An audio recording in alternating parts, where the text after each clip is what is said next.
Assalamualaikum warahmatullahi wabarakatuh. Perkenalkan, nama saya Risa Igitia Saputri dengan NPM 1911050395. Saya dari Prodi Pendidikan Matematika UIN Raden Intan Lampung.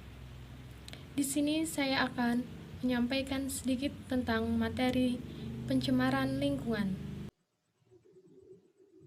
Pencemaran lingkungan.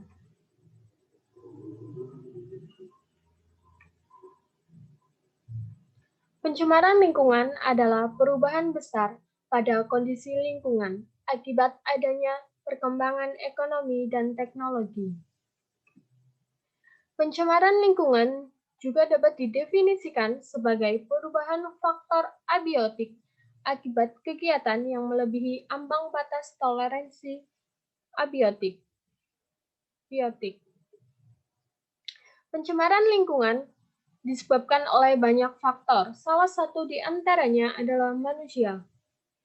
Mengapa manusia? Karena manusialah yang banyak berkontribusi dalam kegiatan sehingga dapat memicu pencemaran lingkungan.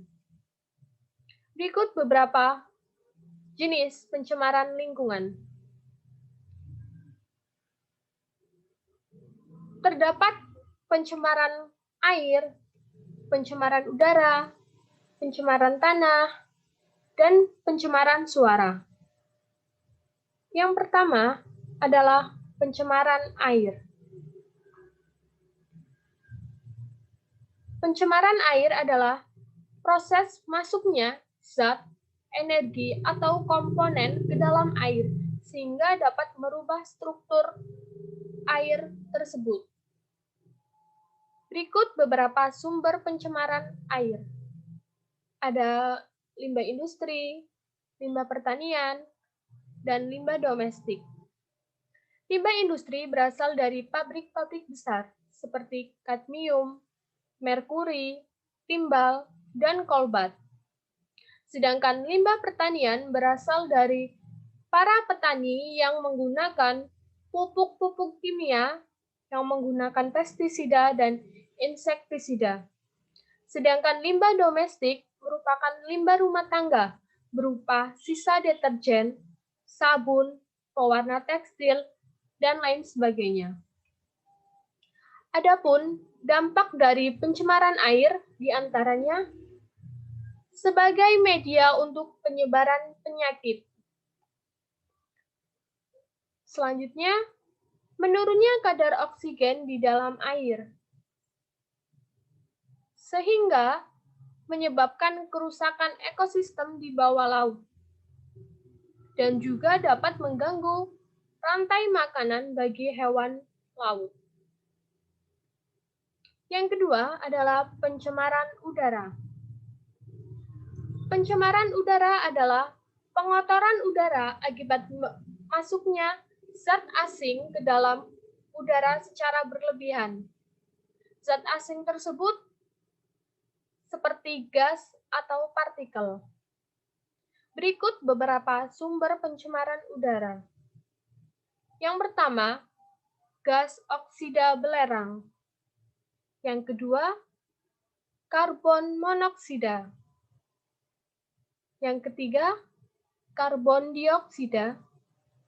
Dan yang keempat, komponen organik volatil. Gas-gas tersebut merupakan gas-gas yang berbahaya, sehingga menyebabkan pencemaran udara yang tidak baik bagi kehidupan makhluk hidup.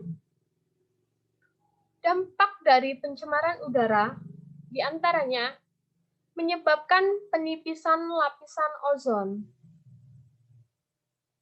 Yang kedua, menyebabkan hujan asam. Yang ketiga, menyebabkan perubahan iklim. Terkadang panas tinggi, kemudian hujan deras. Yang selanjutnya, perubahan atau penyakit kulit dari udara-udara yang kotor. Dan yang terakhir adalah pemanasan global.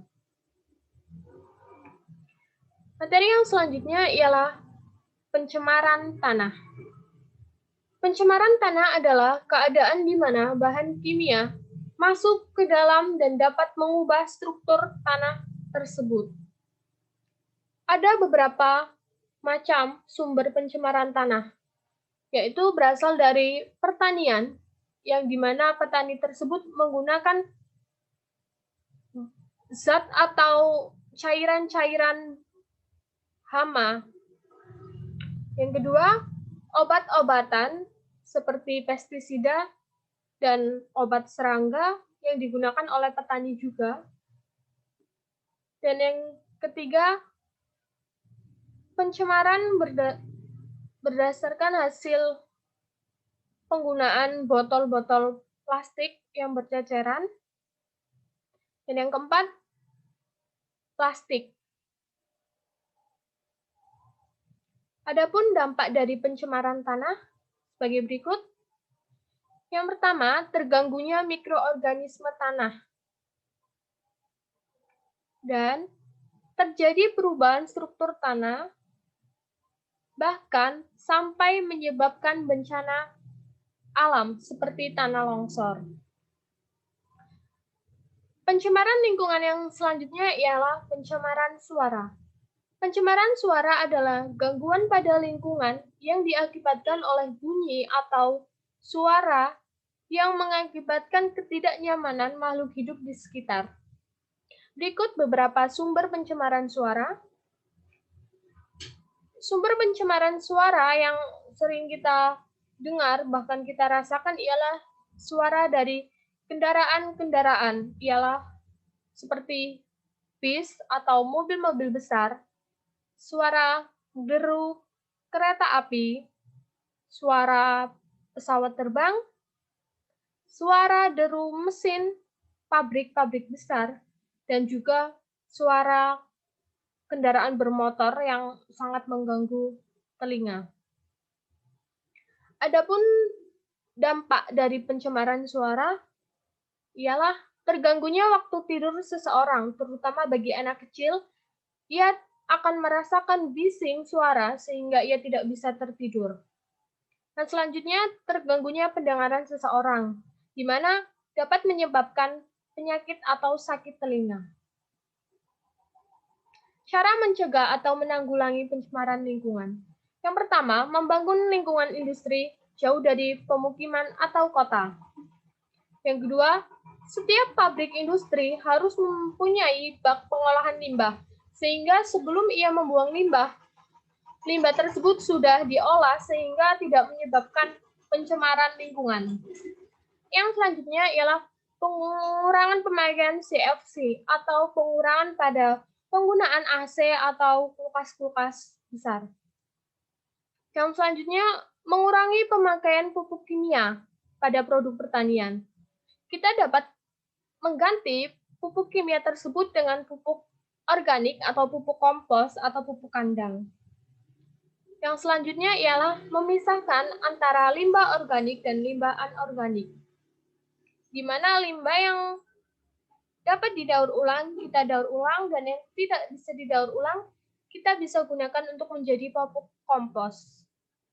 Yang selanjutnya, melakukan reboisasi guna penyerapan partikel-partikel gas berbahaya seperti CO2. Semakin banyak pepohonan atau semakin banyak kita menanam pohon, maka dapat mengatasi pencemaran udara, di mana menjadikan lingkungan tersebut menjadi sejuk dan asri. Sekian dari saya, terima kasih. Wassalamualaikum warahmatullahi wabarakatuh.